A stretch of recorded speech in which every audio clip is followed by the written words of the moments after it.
Hey, F you. Excuse me? ZZY, it's the Fuzzy Mike with Kevin Klein. The Fuzzy Mike Podcast. Well, hi. My guest today is someone who spent 10 years in prison for mob-related activity. And then when he got out, he became an actor. And he's been in over 78 movies. In his book, From the Mob to the Movies, he tells about being in the joint. And while in, he decided he never wanted to return. Richard Foronjy learned his lesson. Prison bad, freedom good. Now there's a story about an incident that happened in a courtroom last week in Nevada that proves some people just don't ever learn, and that our judicial system, well, itself could use some remedial classes. Perhaps you've seen the video of a man leaping over the bench and attacking a Las Vegas judge in her courtroom. If you're watching this episode on the Fuzzy Mike YouTube channel, it's playing now. The dude went all Jimmy Superfly Snuka off the top rope, landed full body weight on the frail judge. It was a hit so egregious, NFL quarterbacks would have gotten the willies seeing it. Deobra Redden, 30 years old, was in Judge Mary Kay Holtis's courtroom for sentencing on a charge of attempted battery with substantial bodily harm. She was about to deny his probation request when Redden ran up to her, jumped over the bench, and attacked her. Redden has 3 felony convictions and 9 misdemeanor convictions on his record. Here's the rap sheet. In 2012, he was convicted of assault causing bodily injury to a family member. Sentence? 45 days in jail. The following year, 2013, he was convicted 3 times for domestic battery. He was ordered to 1, attend anger management classes, spend 2 months in jail, and pay a fine in the 3 cases. The next year, 2014, Redden was convicted of attempted theft. A judge sentenced him to probation, which he violated a couple times. He then entered a mental health court program. While on probation, he was twice convicted of domestic battery, tampered with his alcohol monitoring bracelet, and violated other terms. He was also charged with kicking a police officer in the knee. Also, during his probation in 2018, Redden was convicted of battery with substantial bodily harm. In that case, he bit a woman and broke the windows of a man's car with a rock. Again, a judge sentenced him to probation. A judge honorably discharged him from probation in 2020 and in 2021. Then in 2021, Redden was convicted again for domestic battery. He was sentenced to prison for a term of 12 to 30 months. A board granted him parole in 2022. Also in 2021, banner year for this dude, police charged him with attempted home invasion and destroying the property of another person. Just this past year, in January 2023, he pleaded guilty, and Holtis, the judge he attacked last week, released him without having to pay bail. The following month, Holtis sentenced Redden to a year of probation. Guess what? He violated that in October.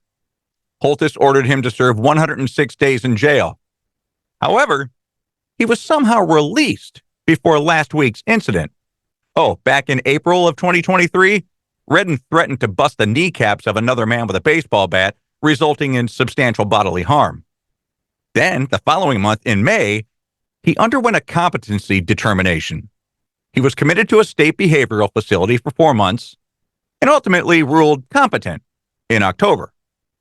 He pleaded guilty in November. Judge Holtis issued a bench warrant for his arrest in December after he missed a court appearance. During his last court appearance, Redden's attorney asked that his client be sentenced to probation. Okay, if I was the judge, I'd have said, counselor, that is a fantastic idea, and I'm going to grant it under one condition. You open your home to Mr. Redden, and he serves his probationary period of, let's say 12 months under your roof with your family. Now, how married are you to that probation request? Probation? Did I say probation, Your Honor? Silly me. I meant to say, prohibited. Yeah, that's what I meant. Prohibited from societal interaction. Oh, Just got my pro words mixed up there. Hey, listen, the prosecutors in this aren't saints either. They asked the judge to sentence Redden to 19 to 48 months in prison. Months? Way too lenient. They should be asking for 19 to 48 years. Flat out, this guy is a danger to society. For over a decade, he has proven that he can't peacefully coexist with others. He belongs in a secure institution, one that is difficult to get out of, be it a mental institution, a prison, or the UFC. Why was this criminal even out in the first place? 32 states in the U.S. have the three strikes law. In 1995, Nevada became one of them. What the three strikes law is, it calls for harsher prison sentences for habitual felony offenders. It's a term borrowed from baseball. You know, there are 3 strikes and you're out rule. This guy had 3 felonies on his record.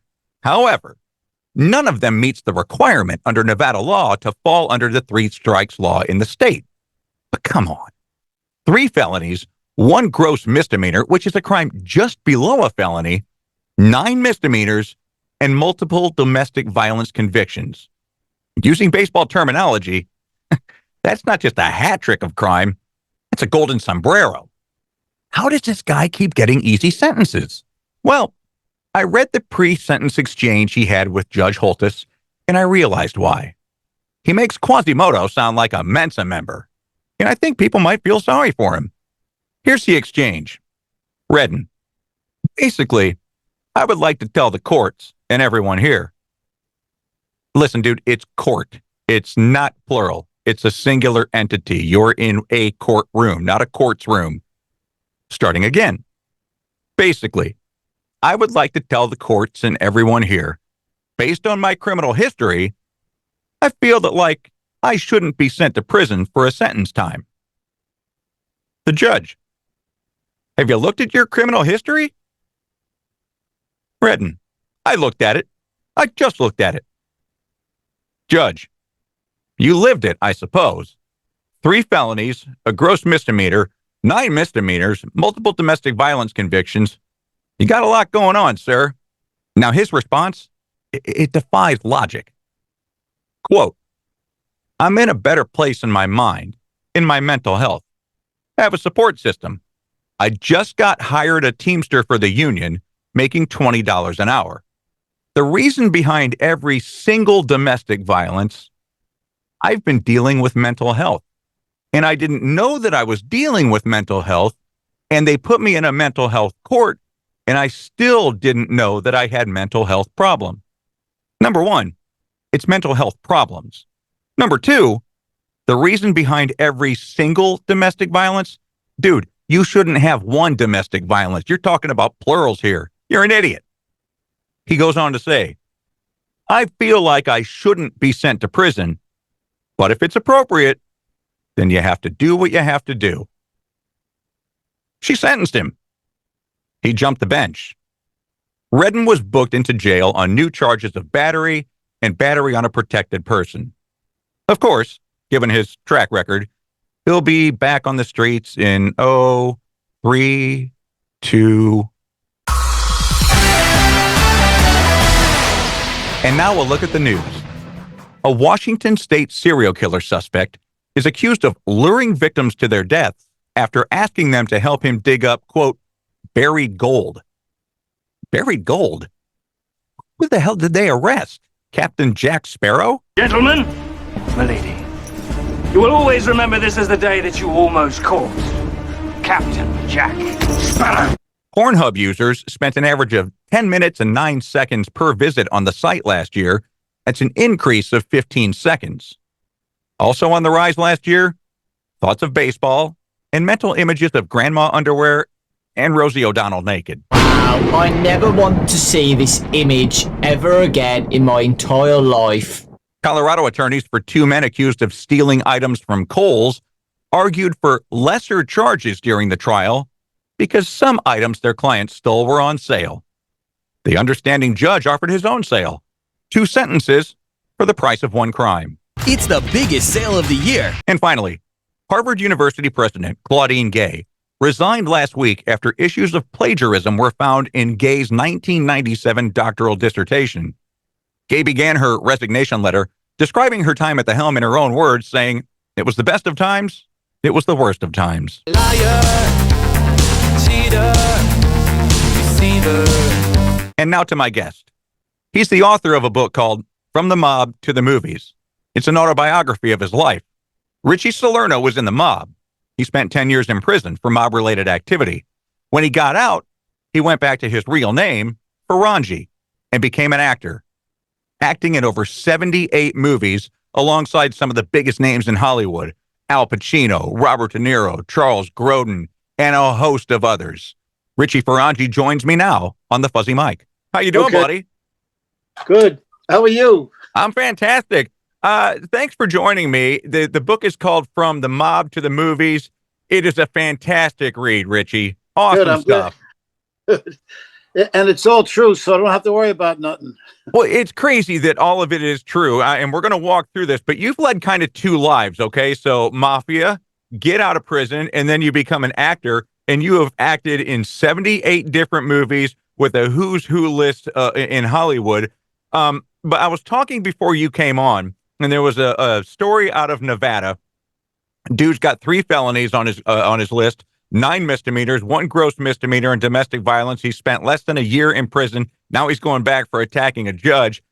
How come you, when you were in for 10 years, said, "I never want to go back"? But this dude, some people just don't get it. You just said it. They don't get it. They don't get it. I mean, I must have spoke to like 20,000 prisoners in 10 years, and I would say only 2% got it. Really? That little? Yes, they're all going back. First of all, they don't know where to go. Okay. They're going to go back to their roots, and they're going back to what got them in there in the first place. So now if I went back to my neighborhood, I'd become a number 1 draft choice. So to speak. 10 years, button lip, no, bip, bip, bip. Well, you do say that in the book, that after you got out, you went back to the old neighborhood, and one of your friends was a made man. He tried to recruit you. Yes. Was that a difficult? He was my friend for years. Yeah. Was that a difficult decision or a difficult conversation to have with him? No, I just told him, "Frankie, I'm done," and he knows me. Once I cut off, I'm done. You know what I mean? That was 20 years ago. I'm done. Right. When I got out in 73, I said, "I'm done." No, I got out in 69. September 9th, 1969. That's when I got out. On September 11th, I went to the Met game. They won the World Series. Yep. Miracle Mets. And I bet every dime I had, they gave me from the prison. It was $4,200. I went to Rocky, the bookmaker in the neighborhood. I said, "Put all this on my people, the Mets," and they won it. Yeah, Ron they Swoboda, did. When he slided in and made that catch, yeah, that was it. Okay, so we're talking baseball. We're going to jump all around because the book is fascinating. Go ahead. But you opened the book with a story that, if you didn't say it was true, I'd say, "Come on, man." The book opening story. What tell us about that when you skipped school? Yeah, well, and the neighborhood was Brooklyn Dodgers. Yeah. Everybody was infiltrated with the Brooklyn Dodgers. Everybody, and then Jackie Robinson and Roy Campanella, and oh my God, a black guy. I was at that. I was in 1947. I was at that game when he first came. When Jackie Robinson came out to play. Yeah, I was at that game with my grandmother. Wow. What was the reaction in the crowd? They went like this. Yeah. Quiet. All these people, the quiet. Yeah. He came out and he gave the announcers to Jackie Robinson. Nobody said nothing. You could hear a pin drop. Everybody even stopped eating. Did you know you were seeing history that day? No, I just saw Jackie Robinson. Yeah. I didn't. To me, it was. To me, the neighborhood. He was the big thing in the neighborhood when that was all coming and happening. And Jackie Robinson was coming. Oh, the first black guy. This and that. Who that black guy? Who said? I mean, it was all mixed up. He was the first guy. Yeah. Who is he going to talk to? Who is he going to talk to? He had it rough. He was a big guy. He was he was always in that crouch, that crouch he was in. But when he straightened up, and he loved the trotters. He loved the trotters. I bet. Yeah, because you know what I did? Huh. I went when the game was over, and I went downstairs. I just snuck all downstairs, and I went right into the Brooklyn Dodgers dressing room. I just went right up to him. I said, "You want to go to the Trotters?" I don't know. And you got his autograph, and you got Roy Campanella's autograph that day. But they gave you a bit of advice that I guess you heeded, right? Well, not really. Not really. It was. They told me to go to school and be this and better, but I was a little wise ass. I'm not gonna. Well, yeah, okay, yeah, sure. I just wanted their autographs and on the card. These cards became valuable. I had Robinson sign it, Campanella signed it. But that's another story. The story is that's what I did that particular day. And I went back to the neighborhood, and I showed everybody that I got all these cards, all their signatures, Sure. So anyway, that was the beginning. Do you still have those cards? No. Oh. When I went on my vacation, they were in my mother's house. I had everything nice in a box because I'm very, when I have my stuff, I have it neatly packed. So when I went on my vacation, it disappeared from her attic. Mm. I got 3 brothers, so you eeny, meeny, miny, mo. So were you the only one in the family that went into? Yes. Oh no, they were all my brothers are straight A's. They're just all hard workers. The only thing I did when I had the money that I did have, I gave to my mother. Mm-hmm. The cash. Now you were very close to your mom. Yes, me and mom she was cool. My mother was very cool. Well, you find out in the book how cool she was when she goes on a little spree with your dad. She was very, very cool. I mean, she was ultra cool. But her and I, she never ratted on me. I never ratted on her.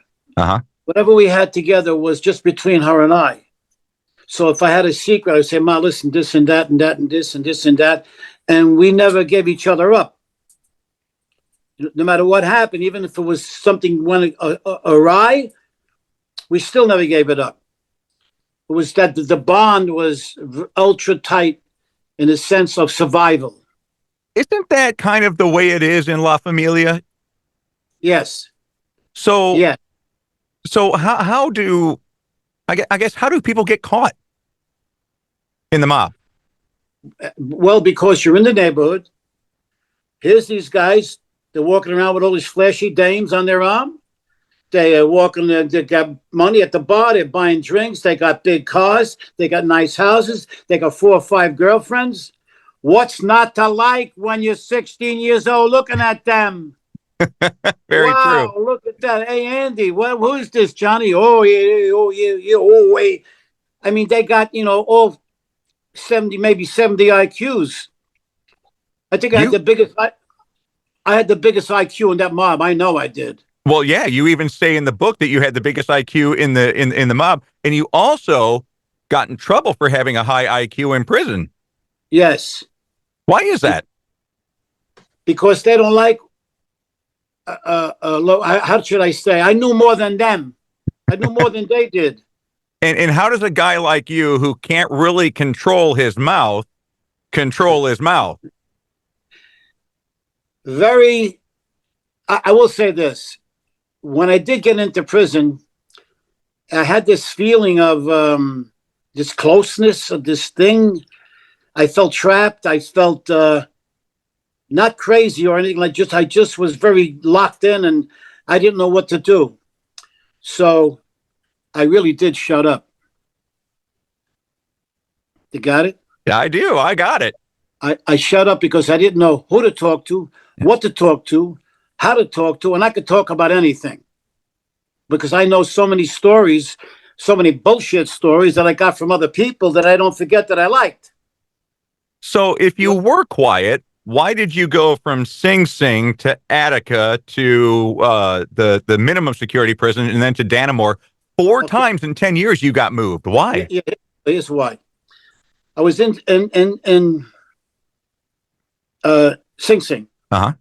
I'm in Sing Sing. I know more than any. And I'm in the meat. I'm a butcher. I know everything about the meat.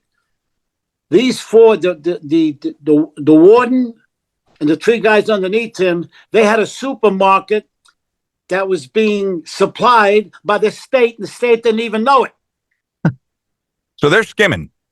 They're making money. Yeah, they were scamming the state. So I was there about 6 months, and I told them this and told them that and told them this. And all of a sudden, one day they just came to me and said, Foronjy, you're out of here. They didn't want me there no more. They didn't want me there no more. Are they figuring you're going to rat them out, or are they figuring? I don't know what they did, but they just. I thought I was going to do my time right there and get out. You know, maybe I would have got out ahead of time. So I used my brain, but it was too much for them. They didn't like that, so they shipped me out to Attica. Uh-huh. Wait. I went to Attica. Yep. They shipped me out to Attica. Now, when they shipped me into Attica, Attica was even worse than Sing Sing. Because Attica, you keep your lip buttoned up, you keep your shirt buttoned up, or you get fucked up. Wow, really? That's it. That's the law. By the guards? By the guards. That's the law. That's what they tell you before you walk in the door. You're handcuffed to 20 other That's the way it works here, boys. 1, 2, and 3. So if you can't make it, then you go into solitary. Which, how many times did you spend and how many times you go to solitary? Not too many, just a couple, because there was things involved. That's a different story. Huh? You know, because then once you start to get there, then you start to feel sorry for other people. Do you really? Yes, kids and guys that don't know what the hell's going on. Oh, I know what you're talking about. You're talking about that slender blonde boy who you were trying to protect. Yes. Uh-huh. You understand? Yeah. And but you can't do that.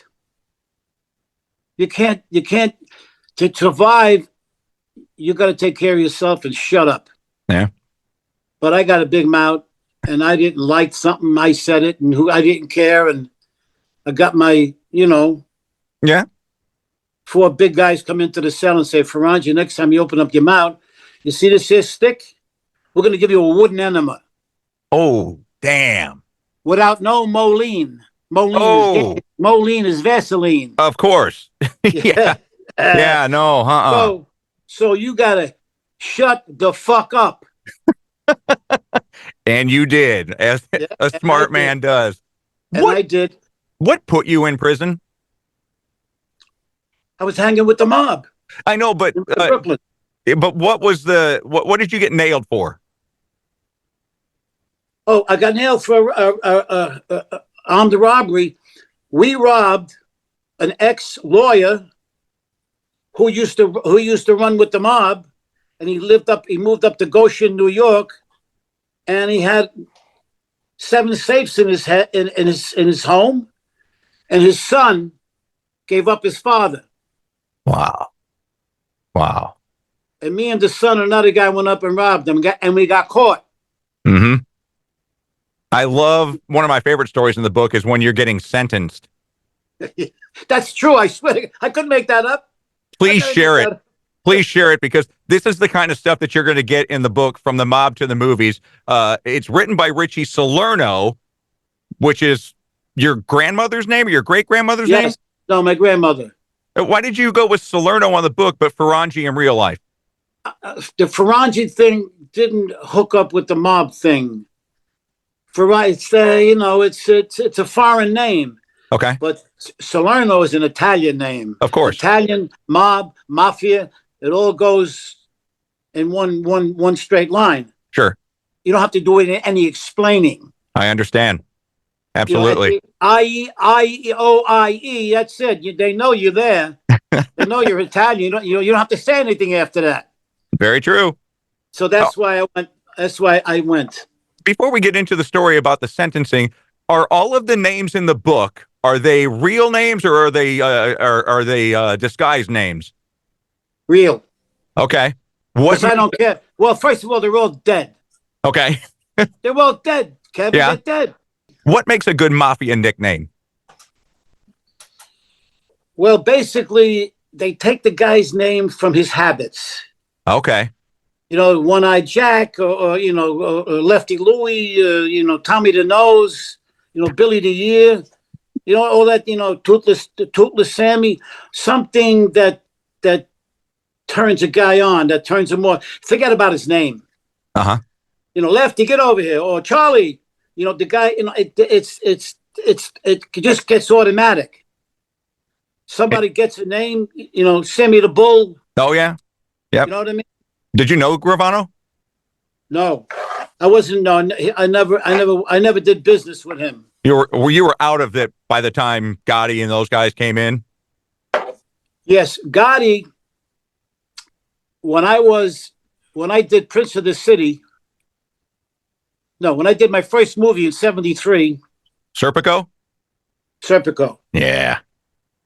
When I did Serpico, I was on the street, and somebody came to me about a situation that wanted. They asked me if I would help them out, and I said, "Look, I'll help you out, but I can't get involved."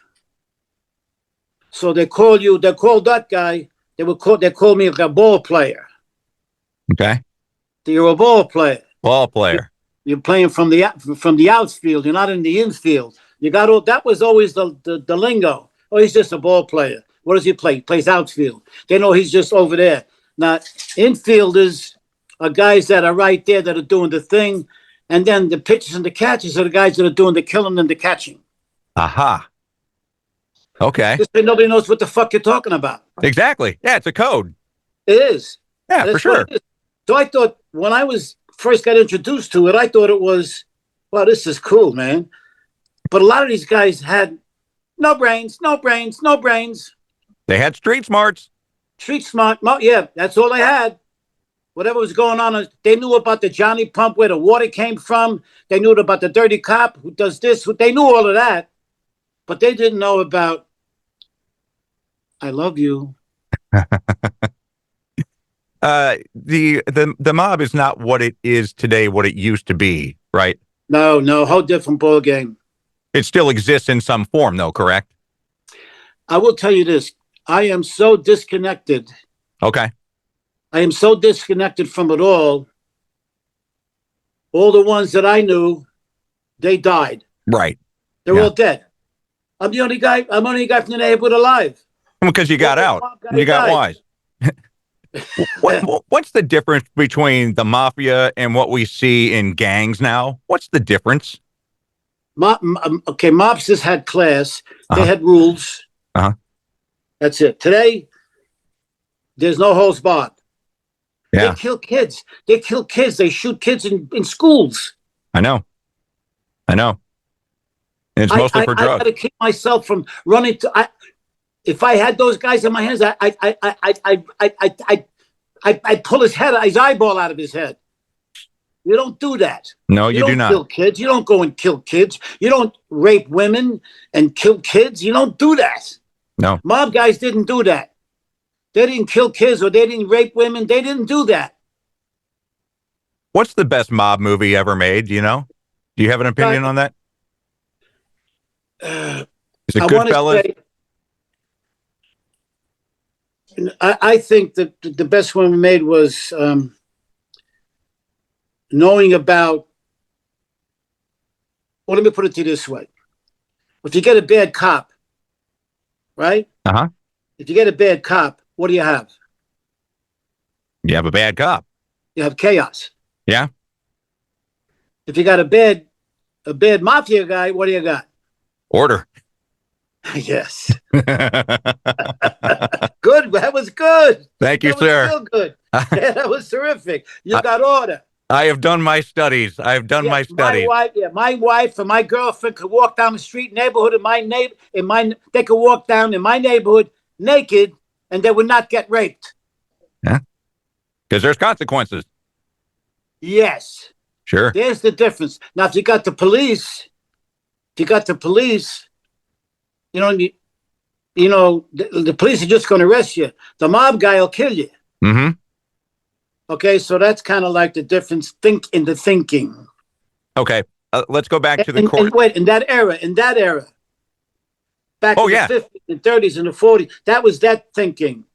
Oh, for sure. Oh, yeah. Okay. I mean, we've seen The Godfather. We've seen Goodfellas. Yes. Those movies are based on something. They told the right story. Those two movies told the right story. Yeah. So take us into the court. Take us into the courtroom when you're getting sentenced and your conversation with the judge. This is hilarious to me. Well, first of all, the judge, he was a sickly man, and he had something wrong with his side. Everything leaked.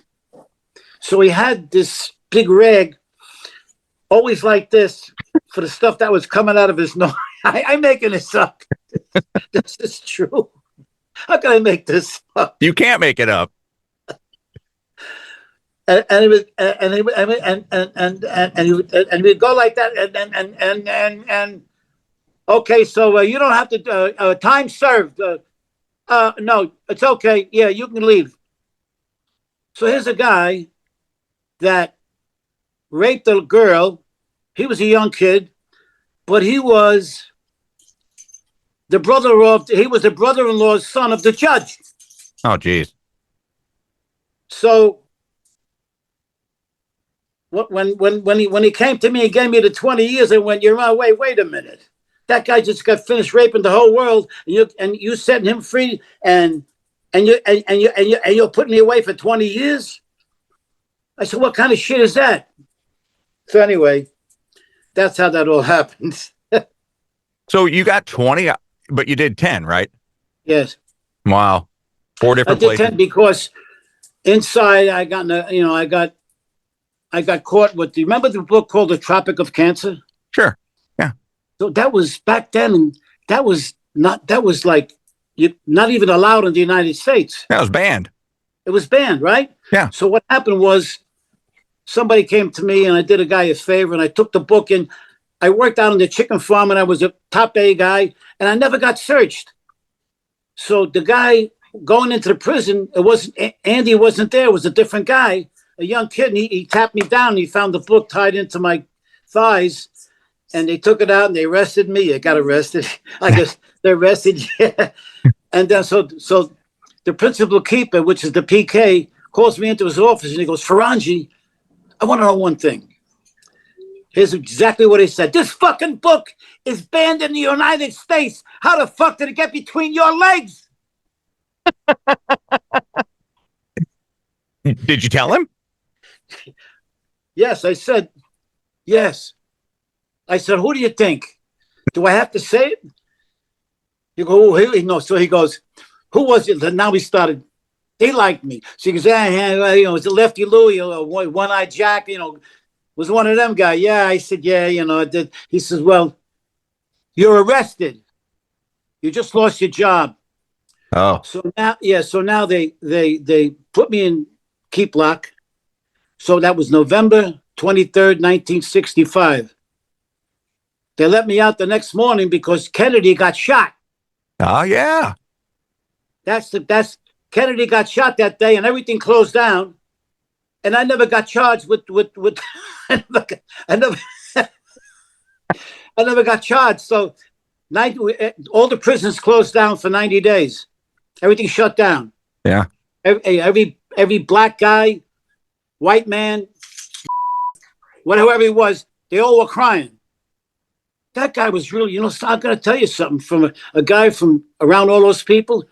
Those guys were crying. Wow. Real tears. Man. About Kennedy, because Kennedy was their savior. Sure. They had pictures of Kennedy on their wall. Wow. They were very into. Kennedy could have straightened this whole goddamn country out. That's why they killed him. That's what I understand too. Yeah, that's my field, because he was going to change he was going to change the United States because he had the power to do it. Yeah. And he had the people behind him to do it. And he had all the big money guys behind him to do it because his father was the biggest. Oh, well, the Kennedys are political royalty in this country. Oh, and not yeah, but his father was a booze runner. Uh-huh. Big. His father was huge. So his father knew what to do all around the world. They had it by the balls. So that's what they didn't want to happen.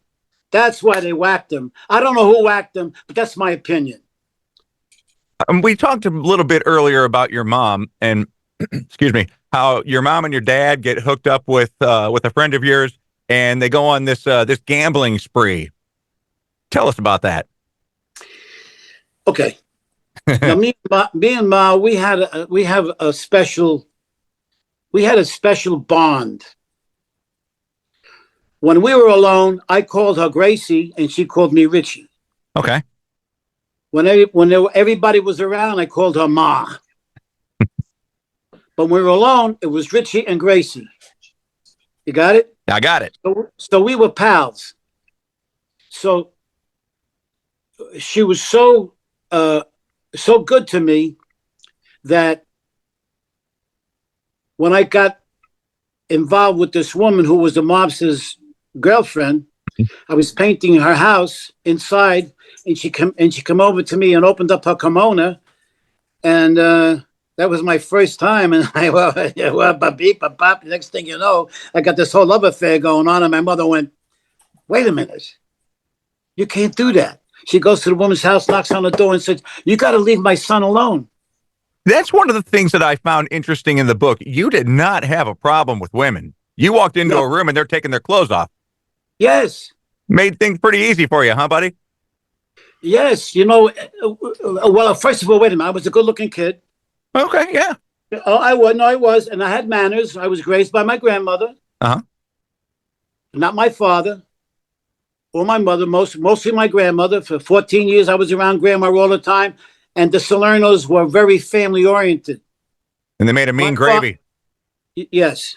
When my father went there, he was always on his best behavior. And he was a drunk. Yeah, you had not a good relationship with your father. No, I didn't. He was a drunk. So you can't deal with them because they got one way. I used to, my father's first thing when he got up in the morning, "Richie!" And I bring him his double shot of Seagram 7. Oh, wow. Seagram 7, 2 shots, 2 big, boom, boom. And that's how he brushed his teeth. Get up, get dressed, and go to work. Dang.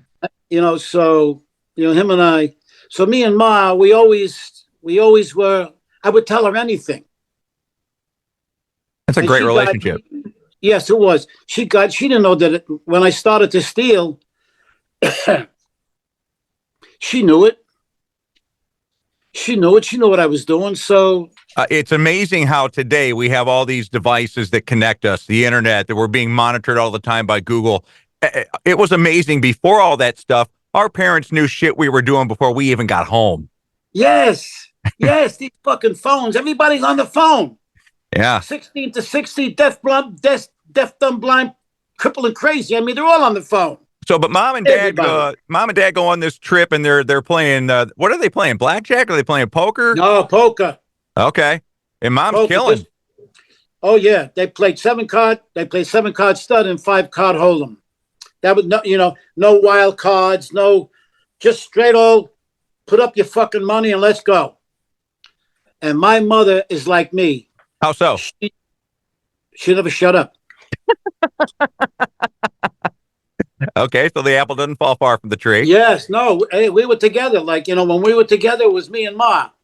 So when you're together in these card rooms, are you calling her Ma or are you calling her Gracie? Gracie. Okay, so nobody suspects that you guys are related? No.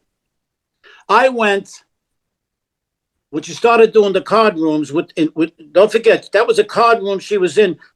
Those were all mobsters. Mm-hmm. So I went in there, Richie, everybody knew me. I was okay. They knew I was smart. I gave them good scores that they didn't even know was there. And I said, "No, this is how you do this."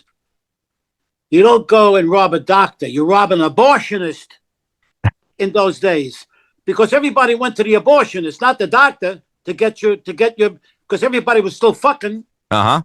You know what I mean? They weren't, that didn't stop them. So when anybody got pregnant, you went to the To the abortionist. That's where the money was. abortionist. That's the way it was in the 50s and 60s. Right. That's the way it was. That's all there was. Uh-huh. You couldn't go into the hospital there. Hey, it was, you signed this form, that's form. Anyway, where was I? Just got. Oh, we're talking about mom playing cards. Yeah, so, and she's in this mob joint. Hey, Gracie, how you doing? My father looked at me. He knew something was up, but he didn't say nothing. And they had their little signals. Till this day, I don't know what it was. I never asked her if he rubbed his eyeball or if he touched his nose or he touched his glasses. I never know. But they never spoke. They never spoke. When they were playing cards, there was no talking. They were just playing cards. And my mother, she became a great bullshit artist. Oh, my son's a movie star. I mean, she was always talking. And is anybody going to tell a woman that age to shut up? No, and it throws the other players off their game. Yes, that's exactly my point. That's why she never shut up. Yeah. Oh, give me aces. Give me deuces, aces, deuces. I mean, and sometimes they won, but they won most of the time. Uh-huh. They used to go to the Knights of Columbus and play cards, the Knights of Pythias, and play cards. How about this one? The Shul with the Jews. Really? They play cards too. They got their own card nights too. Everybody played cards. Everybody played cards. No cheating. No cheating. Uh-huh. There was no cheats. If they found the cheats, they take them out and kill them. I mean, that was it. No cheats. Yeah, no cheating. There was no cheating. There was no, and everybody played cards. 7-card stud and 5-card poker. None of these fancy games they have today, or up and down, and all these. They don't have that. Yeah. They didn't have that. They just had those two. Kept it simple. That's very simple. You know what I mean? And cash. You had to have your cash. No chips. Oh, yeah. Yeah. You had to have the cash. The book is called From the Mob to the Movies. It's written by Richie Salerno. My guest is Richie Salerno / Richie Foronjy. You mentioned that your mom would talk about, my son's in movies. Let's talk about how you got into the movies. Okay. First of all, I was a meat cutter. I'm a butcher. Uh-huh. So I was a meat cutter, and right across the street from the meat cutting plant was a restaurant, Frank's Restaurant. And I would go in there and talk all the time, like loquacious and all that stuff. And one guy said, "Hey, Fry, you should be an actor, man. You never shut up. You're good. You can bullshit." He goes, "There's a studio, right? The HB studio. They'll put you in the movies." Yeah? Why don't you go there? So I walked down the block after I finished work. I went down the block, and there I was. I walked into a session, and I asked the guy, "Can I go look?" He said, "Sure." I went up and I looked, and after the class was over, I jumped up and said to the guy, "Hey, Mike, that's it? Is that how you become an actor?" He goes, "Yeah, that and a lot of balls." I said, "Well, I got a lot of balls." You never lacked that. Yeah, that's what I told him. I got a lot of balls. I said, "But let me tell you something. I don't know about this other stuff." He said, "Well, why don't you, here's a book, go home and read this and come back. You joined the class. I signed up. You come back. I want you to do this particular scene, Mr. Alfieri from the bridge, from the bridge." Okay, read that whole thing. And I went up there and I did it. And so I stayed there for about a month. I wasn't interested in the dames. There was plenty of women, but I wasn't interested. I was just interested in learning what this acting business is. Yeah, learning the craft, sure. Yeah, I didn't know what it was. And then I went to other classes. Then I started taking. I went to other places. Then I went to private classes with these other kids, with these young kids, and I was looking all around to see what was the right thing to do. The right thing to do was to stay with him, Michael Beckett, at HB Studio. I stayed with him, and I said, "This is it," to me. And I just did my stuff. Then one day I said, "Mike, I made my resume." Tell me about the resume, because this is hilarious. Your was it Jenny, your wife? Jerry. Jerry, your wife, came up with a brilliant plan. So when I decided to do all of that, Because you have no experience. none. I didn't know nothing. I don't know nothing about this. I don't know nothing about writing papers and all of that. I didn't know none of that. You know what I mean? But I always had a good head. I was quick, always quick on my feet, and I could bullshit the ear off a brass monkey. So I didn't, I didn't get all whacked out about it. Mhm. You know what I mean? And So what did your resume read? the resume read Richie Foronjy, the address, you give him a little stuff. And then the heavy part was 10 years Attica prison. 10 years Attica prison. And I did, and then I said, this is what I did in my class. And I did my picture. I put it on my picture. I went and I made 50 pictures. I sent them out. And I shit you not, Mr. K. Yes. I got 45 phone calls. Off of those 50, 45. Yeah, I sent out 50. I got 45 phone calls. It's a hell of a response rate, my brother. 45 phone calls. Some at work where I work, because I put down the two numbers. I will put out this. DIS is my work number. This. DIS is my mother's house. Call me here. That's how you'll get me. That's what I wrote, and I sent it out, and that's what they did. They wanted to meet this character. Yeah, and it worked out very well for you because it wasn't short. It was shortly after you sent those out that you're getting a call to audition for Serpico. The Serpico at 2 a.m. Who calls somebody at 2 a.m? Mom, I would think it's a prank. Yeah. Yeah, I thought it was a prank. Shirley Rich, I'm in bed with my wife at the time, and Shirley Rich calls me up. She goes, I don't know who she is. She goes, this is Shirley Rich. I said, yeah, well, this is Richie Foronjy. What the fuck are you doing? You bap, bap, beep, bap, and I hung up the phone. Waking me up. She called again. She called me back again, and I said, hey, look, lady. She's, wait. Do you know who Sidney Lumet is? I said, no. Who is he? He's the biggest director in the world, and he wants to see you. I said, let me tell you something. Are you putting me on? I mean, are you one of my friends? Tell somebody to have some women call me up. Are you putting me on? She goes, no, you meet me tomorrow morning at 6 o'clock at 65th Avenue. Uh-huh. Okay.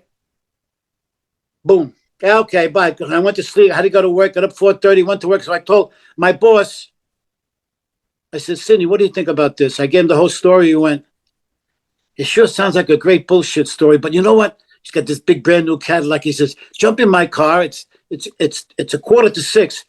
Get in the car and go there. Okay. Now I'm in my meat clothes.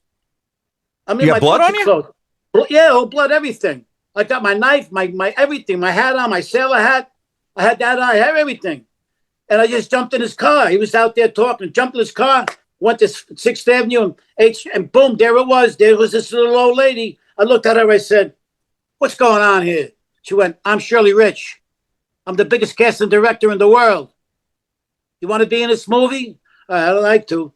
And who walks by me? This little guy dressed up like a locomotive guy, the hat and the shoot, the pants. Goes in, I go in. Now, she says, you wait out here with me. I was sitting down there and I'm waiting. In comes Judd Hirsch, Danny Aiello. Wow. All these big actors. Yeah. All come in and sit down. All these big guys. These are all the big guys at the time. I'm up sitting there. They're looking at me and thinking I'm starting to stink now. Like I'm in this bloody thing, and me, I don't give a fuck. I'm just doing what I'm doing. I want to get out of there. So in comes this little guy, and I said to the guy, "You can do me a favor. I'm over here in my clothes. I'm stinking and smelling everybody. Where's Lumet?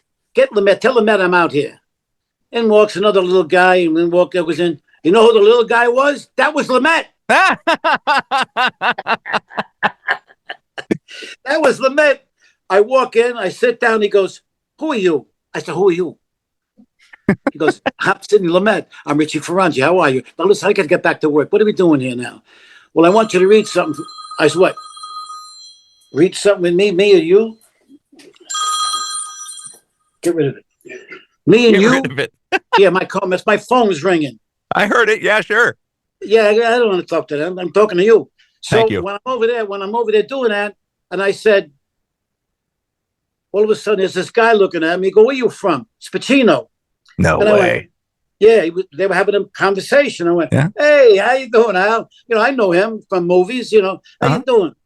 I said, you know this guy? I said to him, you know this guy? He goes, yeah, he's the director. He's the guy that's going to give you the job. I got to go. Sidney, I'll talk to you later. Before he left, and he left. I go, and I said, okay, what are we going to do? I said to him, he says, you're going to take the script, you're going to go in that room, you're going to read it, you're going to study it, and then I want you to do it. I don't have to, I just let me look at it. Okay, let's go. Just that quick.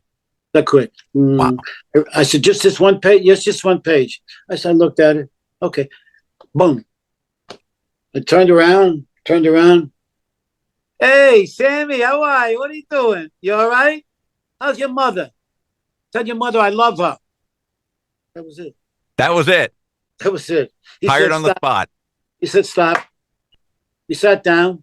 He's smiling at me, laughing at me. He said, I'm going to ask you again, who are you? I said, who are you? I'm Sidney Lumet, the director. Okay, I'm Richie Foronjy, the ex-mobster. Okay? Now what do you want me to do? He goes, Anthony, get in here. Comes in. Oh, by the way, I need 300 to join SAG. Oh, SAG after, yeah. Screen Actors I said Guild. $300 The union. That's a lot of money. Oh, yeah. Back in 73. I said, I need 300. He goes, how do you know you got the job? I said, you wouldn't be talking to this guy and that guy if I didn't have the job. Don't you think I know if I got the job? Sure, I got the job. I was glad of it, man. He goes, you know what I love about you? You don't do drugs, do you? I said, no. He said, this is you. I said, yeah, this is me. Okay? Now, I need 300 to join SAG.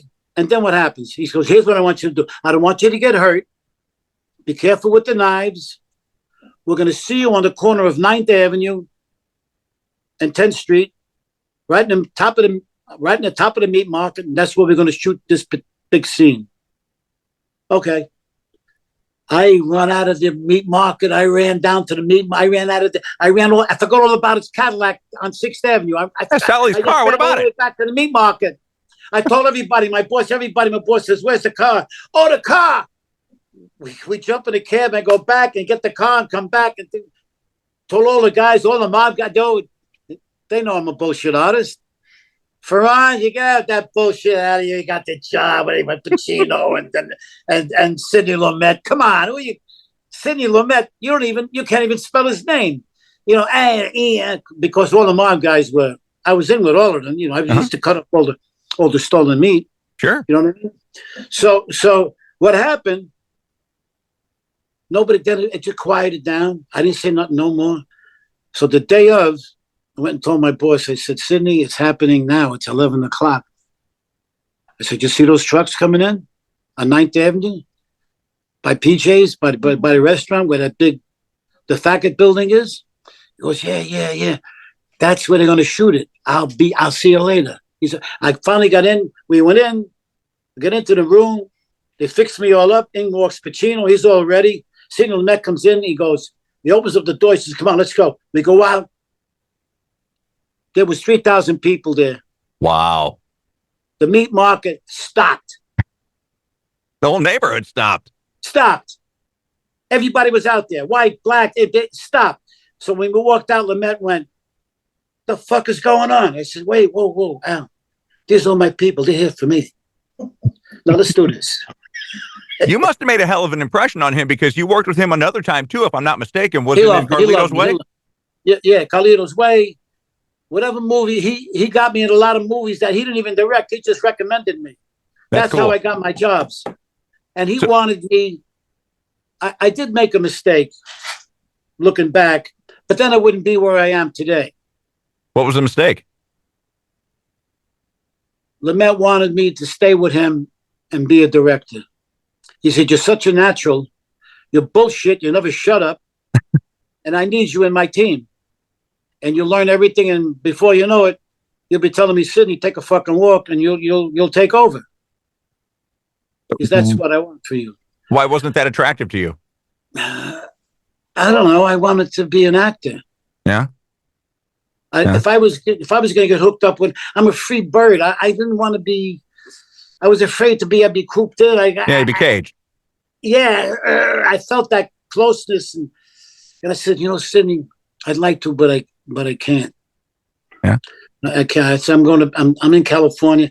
I don't want to stay in New York, because what's going to happen. I'm going to tell you what's going to happen once we get rolling, and my name gets hooked up with your name, and then it's going to be in every fucking neighborhood. You know what I mean? And then I'll be up against the wall. Here comes Joey the Nose and Louis the Lip, and it's going to be, oh yeah, here's my son, here's my daughter. I said, I don't want to go through that. Yeah. Well, you did kind of get hooked up with a couple folks a couple of different times. You worked on a couple projects with Robert De Niro, including Midnight Run. Yeah, I did Midnight Run. Yeah. De Niro is a very self-sufficient human being. De Niro is only for De Niro. Oh, okay. Nobody else. When you're in these movies with these A-list celebrities and these big name stars, are you interacting with them or on the set at the same time as them? Yeah, I go right into their face. Really? Yeah. See that smile you just gave me? That's it. That's what I did. That's Jeff Bridges went. He goes, you know what you remind me of? I said, what? He was a sweetheart. You remind me of a strange play. A strange play? A strange play. The words that come out of your mouth, like, I never heard them before. Uh-huh. So let's go down a list of some of the movies that you were in, and you tell me what the experience was like. You were in The Jerk with Steve Martin. What a great film. A great guy. Is he cool? A great guy. He was loose, and especially me and him, we never shut up. He never shuts up. He's not one of them. He don't do that. He's out there. Hey, what are you doing this for, Steve? Like his friends would come, the other comics. What are you doing this for? You said, because I'm broke. I mean, smiling. Yeah. Smiling. I'm broke. Yeah, he was. I always tried to get back to other people, but it was always hard because you're always on the make. You're always on the move to where the next job is going to come from, and so it was always hard for me. I wanted to always hook up with these actors, but I'm always so self-sufficient, and I know how I get. Like all of a sudden, I want to take over. I don't get that about you at all, Richie. I think you're very. Yes. Hey, take care of this. Yes, I got that. That's what I'm talking about. Yeah. I got this. But I have learned how to allow people to do what they have to do the way they want to do it. Mm-hmm. So that's what I learned in Hollywood. Let's see. You also worked with Jane Fonda a couple of different times. Oh, sweetheart. Is she really? Jane Fonda, yeah, she's not. You see what I mean? That thing that she perceives to the public, that's not who she is. She's a sweet, loving woman. And she was great with me. We had Foronjy, you're here again? Oh, yeah. I mean, we had so much fun together. Foronjy, you dropped that line. I said, I didn't drop that line. You forgot yours. I mean, we did, you know what I mean? It was like, it was just wonderful. It was an experience I had. And she would call me, Foronjy, get in here. I need you right now. What happened? She says, I can't get my shoe. I mean, she was great. Oh, that's funny. Yeah, you know what I mean? I mean, she was, her and I. And then one day we met Jane Fonda, her friends were Cher. Oh, wow. And Barbara Streisand. And they were buddies. And I come walking down the street. Hey, hey, girl, how you doing? Foronjy, I want you to do me a favor. What? I want you to go tell Sidney he's making a mistake. All the girls looked at each other. I said, do you think for 1 minute that I don't know that? Now, do you think for another second that I'm going to go tell my best friend in the whole world that he fucked up? I ain't telling him. You tell him. But if it came from you, wouldn't he put a little bit more weight behind that? I wasn't ready to go and knock out my best man. I mean, I was not going to do that. Yeah. You know what I mean? And I said to Jane, don't push me. Don't push me. I mean, if he makes a mistake. Hey, listen, I saw a couple of guys going into your camper last night. I mean, what was that all about? I always came over and knocked on the door. Speaking about going in somebody. No. Speaking about going in somebody's camper, I think I know you did. You were you acted with one of the, if not the premier beauty on the planet at the time, Farrah Fawcett. Oh, the best. As stunning in person as she was on the poster. Oh, she was, you know what it is? She was so beautiful and she was so charismatic and she was such a wonderful person. She had to have a support system. Oh, really? Around her. Yes, she had to have a support system. And she didn't know how to fall in love. I saw her with this director. The guy was, when we did this movie in Canada with Chevy Chase and her. And she couldn't take Chevy Chase. She was just itchy around him. She said, makes me itchy. She was I'm just trying to describe who she is, the kind of woman she was. My understanding is not a lot of people could take Chevy Chase. No, you can't. No. except me.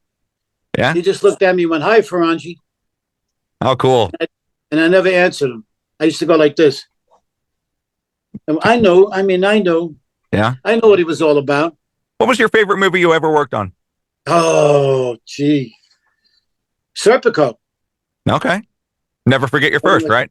That was my first. That was my favorite. My first always. Yeah. You know what I'm saying? What about City Heat with Eastwood and Burt Reynolds? Me and That was a big movie.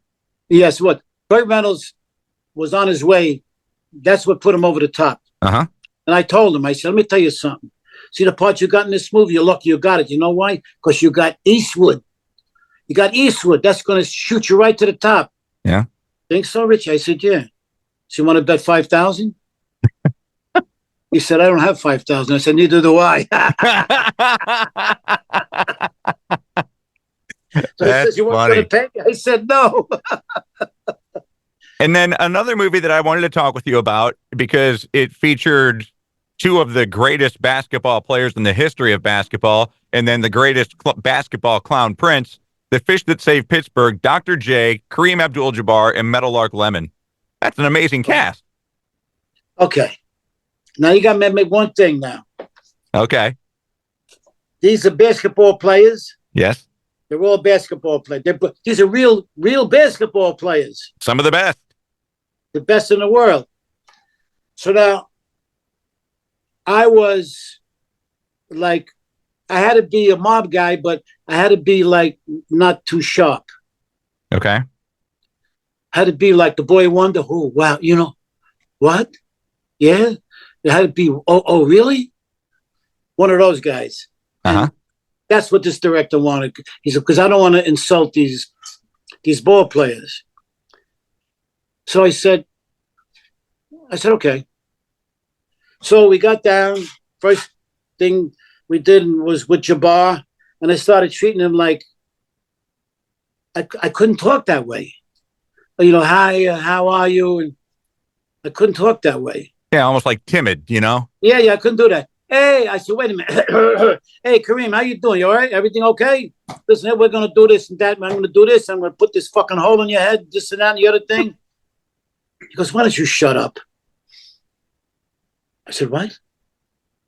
Nobody tells me to shut up. In those days, forget it. I said, what'd you say? You could tell me to shut up? Fuck you. Kareem? Fuck you. That's what I told him. Oh, wow. That's what I told him. I'm honest. Everybody stopped. Everything stopped. Now, I didn't know prior to this here that Kareem Jabbar was a fucking pain in the ass. Ah. He was treating the help. Those guys, you can't treat those guys bad. No. You shouldn't treat anybody bad. Yes, well, remember what I'm talking about, Kareem Jabbar. Uh-huh. He thinks everybody's an underling. Wow. Yes. And they let him have it. Frank told him, the director, Frank Stewart, told him, no, we don't do that here. Finally, in the end, they had to change the director. Oh, because he was getting walked all over? Yes. No kidding. They changed it. Yeah, they had to change the director because he was a black director, and the other person was his wife, and she was black, and they were, not that they were black, but they didn't have the brain to work to tell the black guy that he's doing the wrong thing. That was was this black and white thing. So what I did was, I said, you know what I'm going to do here? I said, I don't care if this movie ever makes it or not. I'm just going to play stupid. I'm going to do it. So I decided to be, what? Who said that? I don't know who said that. So that's the way I played the character. And that's what they were looking for eventually. Yes. So that's just some of the stuff, because I'm fearless. I really am. No, I get that. Yeah, you get that from the book. You get that from talking with you. Yeah, you have no fear whatsoever. I don't, because you know why? Because I am now an honest man. That's awesome. I love being honest. But you were even honest when you were in the mafia. I mean, you told people what they needed to hear. But not really. But I didn't believe what I was saying. Oh, really? Now I believe that that was all acting. Yeah, well, that was on your resume too. That was just to survive. Yeah. Now that I'm out, and my life went on, and I got lucky at 19 and 80 years old, I met a wonderful woman. So that's where my life is. All this now that happened was wow. Buddy, I read the book. I'm like, wow, that number one, that you're still alive to be able to talk about it. Yes. And number two, that it's just a fascinating read. And it just, thanks for sharing it with us. Oh, I'm glad that you enjoyed it. I really am. I did. Read it from start to finish, and it was a fast read. I did it over 3 days. Good. I'm glad you liked it. And I particularly loved your email to me. Hurry up and finish the book, you Yahoo. Well, buddy, I wish you the most success. I know you're retired, but if you ever decide to get back into acting, please let us know what you got coming up. And thanks again for the time. Oh, wait a second. Yeah. Wait, I want to tell you something. Oh, please. I just had a young kid that's in school, and he's going to do a short on me. He's going to do a short film on me on Serpico. He's using my scene from Serpico with the Pacino when he pulled my pants down. That whole scene. Yeah. He made a short film. He's great. He's going to be a great director, this kid. So he's going to be a great director. He's in school now, and I gave him all the good stuff. He came to my house and shot it, and it's a short film, and it's called From the Mob to the Movies. Where can we see it? Well, thank you. I'm the director here. Hello, director here. Yeah, name's Justice Fiducia. If you want to check it out, it's on YouTube right now. Should be also titled A Mob to the Movie if you're interested. What I have online right now is only a pilot for the final project itself, and that project got funding recently by NBC. Get here. That's awesome, man. Congratulations. Oh, yeah. Really, really good. Yeah. It's really good. Yeah. Well, that's fantastic news, and I can't wait to share it with my audience. You guys are awesome. Okay. Foronjy, hey, man, take care. When am I going to hear from you again? When do you want to? Whatever. We got to talk at least once a week. This way, keep your juices going, baby. I got some stories you never even heard of. You enjoyed talking to me so much you want to do it once a week, huh? Yeah, once a week. Sure. You tell me what you want. You tell me what you want, then I'll embellish it, wipe it, and then you can go home smiling.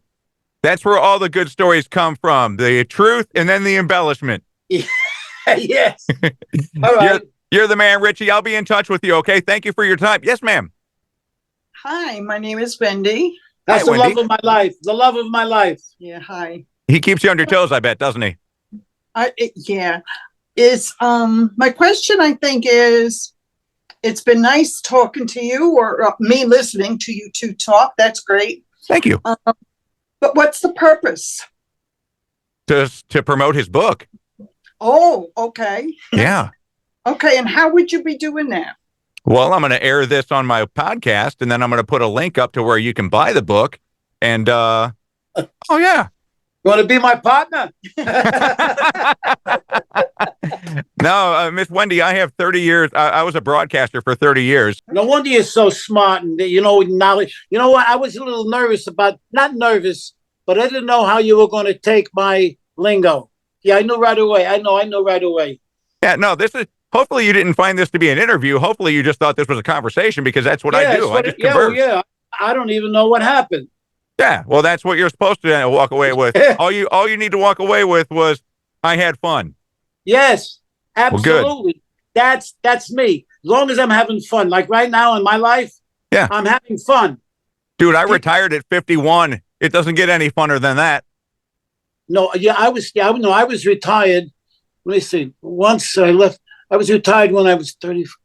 When I was 36, I was done. I ain't worked since I was in 1970. You still got that mailbox money coming in, don't you? Yeah, a little bit of money here, a little bit of money there. Well, that's what they call it. They call it mailbox money. I spent a lot of money. I had a great time. Yeah. I went all over the country and I had a great time. Yeah, no, life is all about having a great time. If you're stressed, man, that ain't life. Yeah, met a lot of great people, including I met you. Look what happened. Thank you, my brother. I met you too, and I'm really happy about that. And I sent you the link, by the way, via email. Thank you, and I'll post that as well. Okay, pal. Now you call me. You give me the thing. Okay, now listen to me. Yes, sir. In your bullshit stories, I could help you because I know more bullshit than you. Yeah, I'm sure you do. There was a story that you told me once that, like, at this time in a mob that in my pilot, I wish I could have kept in, but it was like amazing. You know what we'll have to get to that someday. Yes, we will. We should.